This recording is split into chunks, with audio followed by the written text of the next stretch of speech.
حضرت ابو ذر غفاری رضی اللہ عنہ سے مروی ہے، کہتے ہیں کہ میں نے کہا، اے اللہ کے رسول صلی اللہ علیہ وسلم، جب آپ کو اطلاع دی گئی تو آپ کو کس طرح معلوم ہوا کہ آپ نبی ہیں، حتیٰ کہ آپ کو پختہ یقین ہو گیا؟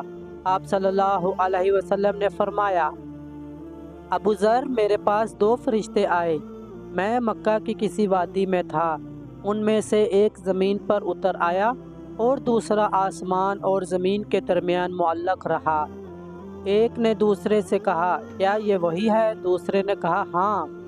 اس نے کہا، اس کا وزن ایک آدمی سے کرو۔ میرا وزن ایک آدمی سے کیا گیا تو میں اس پر بھاری ہو گیا۔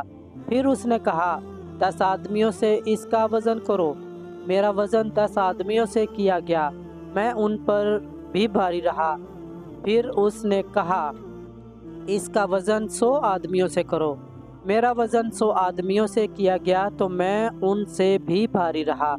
پھر اس نے کہا، اس کا وزن 1000 آدمیوں سے کرو۔ میرا وزن 1000 آدمیوں سے کیا گیا تو میں ان پر بھی بھاری رہا۔ گویا کہ ان کی طرف دیکھ رہا ہوں، وہ پلڑے کے ہلکا ہونے کی وجہ سے مجھ پر گر رہے ہیں۔